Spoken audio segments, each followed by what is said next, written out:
વડાપ્રધાન નરેન્દ્ર મોદી 15મી મેની સવારે નવી દિલ્હીથી યુએઈ માટે રવાના થયા હતા। ત્યારબાદ નેધરલેન્ડ, સ્વીડન, નોર્વે થઈ અને ઇટલી થઈને 6 દિવસ બાદ આજે સવારે એટલે કે 21 તારીખે ભારત પરત ફર્યા છે। અંદાજે 140 કલાકના આ મેરેથોન પ્રવાસમાંથી પીએમ મોદી શું લઈને પાછા ફર્યા અને ભારત માટે તેનું મહત્વ શું છે તે જાણીએ આ વિડીયોમાં। તો પીએમ મોદીનો સૌથી પહેલો મુકામ હતો યુએઈ। પીએમ મોદી અહીં લગભગ 3 કલાક રોકાયા। રાષ્ટ્રપતિ શેખ મોહમ્મદ બિન ઝાયદ સાથે તેમણે મુલાકાત કરી। આ દરમિયાન 7 MOU પર હસ્તાક્ષર કરવામાં આવ્યા, જેમાં સૌથી મહત્વપૂર્ણ હતું સ્ટ્રેટેજિક પેટ્રોલિયમ રિઝર્વ એગ્રીમેન્ટ। આ અંતર્ગત યુએઈની આબુધાબી નેશનલ ઓઇલ કંપની હવે ભારતના સ્ટ્રેટેજિક ઓઇલ ભંડારમાં 3 કરોડ બેરલ ક્રૂડ ઓઇલનો સંગ્રહ કરશે। યુદ્ધની સ્થિતિમાં અથવા સપ્લાય અટકી જવા પર આ રિઝર્વ પર ભારતનો પ્રથમ અધિકાર હશે।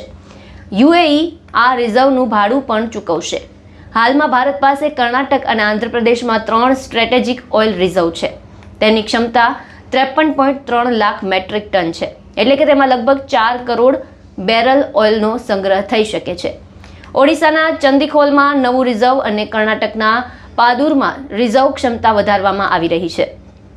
ભારતીય રિઝર્વ ઉપરાંત યુએઈના ફુજેરાહમાં પણ ભારત માટે પેટ્રોલિયમ રિઝર્વ કરવાની વ્યવસ્થા કરવામાં આવશે।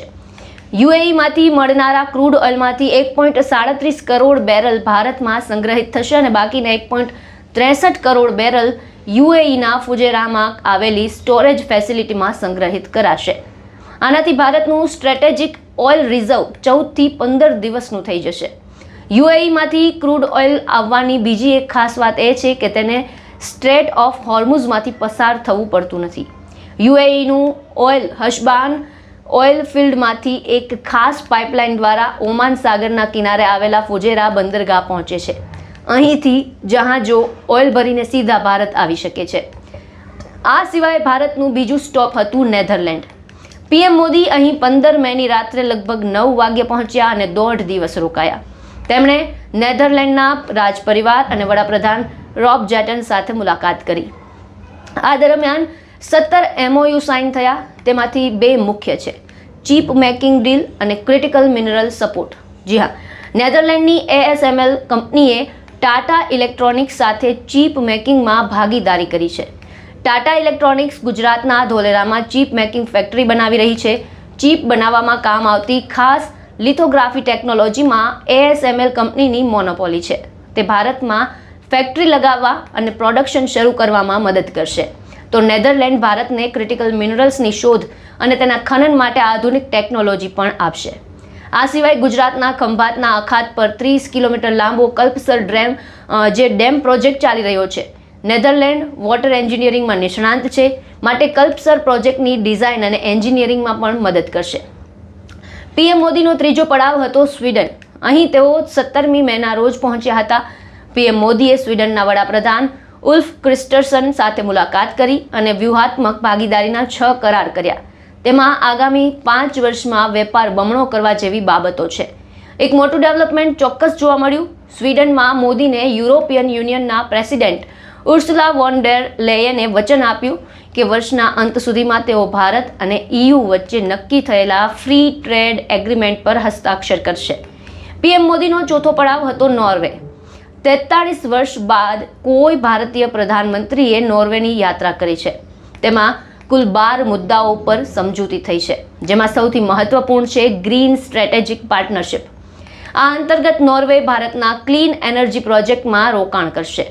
ક્લીન એનર્જી એટલે એવી ઉર્જા જેનાથી પર્યાવરણને નુકસાન થતું નથી, જેમ કે સૌર ઉર્જા, પવન ઉર્જા, જળ વિદ્યુત, પરમાણુ ઉર્જા।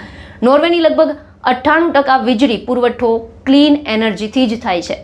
આપણે જણાવી દઈએ કે નોર્વે યુરોપનું સૌથી મોટું ઓઇલ ઉત્પાદક છે અને ભારતે ઈરાન યુદ્ધ શરૂ થયા બાદ નોર્વે પાસેથી LPGની ખરીદી પણ વધારી છે।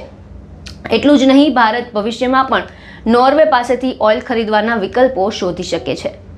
નોર્વે બાદ પીએમ મોદી 19 તારીખે ઇટલી પહોંચ્યા હતા, જ્યાં તેમણે ઇટલીના પીએમ જ્યોર્જિયા મેલોની સાથે મુલાકાત કરી। બંને નેતાઓ એક જ કારમાં ફર્યા અને 2000 વર્ષ જૂના કોલોઝિયમમાં સેલ્ફી લીધી।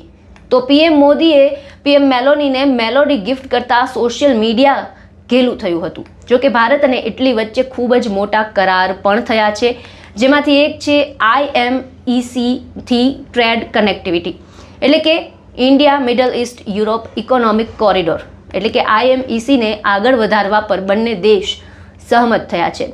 IMEC-ની જાહેરાત 9 સપ્ટેમ્બર 2023ના રોજ દિલ્હીમાં G20 સમિટ દરમિયાન થઈ હતી. આ પ્રોજેક્ટ ભારતને મિડલ ઇસ્ટ અને યુરોપ સાથે રેલવે, પોર્ટ અને શિપિંગ નેટવર્ક દ્વારા જોડવાની યોજના છે. અને બીજો મહત્વનો કરાર છે AI, ટેકનોલોજી અને સાયબર સુરક્ષા. PM મોદીએ કહ્યું, ભારતના ડિજિટલ પબ્લિક ઇન્ફ્રાસ્ટ્રક્ચર અને ઇટલીની ઇન્ડસ્ટ્રીયલ ટેકનોલોજીને જોડીને નવી ટેકનોલોજી અને ઇનોવેશન ઇકોસિસ્ટમ બનાવવામાં આવશે. બંને દેશ જવાબદાર અને સુરક્ષિત AI ડેવલપમેન્ટ પર પણ સાથે કામ કરશે. આ ઉપરાંત ભારત અને ઇટલીએ 2029 સુધીમાં પરસ્પર વેપારને 20 અબજ યુરોથી વધુ સુધી લઈ જવાનું લક્ષ્ય બનાવ્યું છે. હાલમાં બંને દેશ વચ્ચે 14 અબજ યુરો એટલે કે 1.60 લાખ કરોડનો વેપાર છે. આમ PM મોદીએ આ 6 દિવસના પ્રવાસમાં અબજો રૂપિયાના કરાર અને MOU સાઇન કર્યા છે. આ સમગ્ર મુદ્દે આપના શું વિચાર છે અમને કમેન્ટ બોક્સમાં જણાવો અને તમામ ન્યૂઝ અપડેટ માટે મારી સાથે જોડાયેલા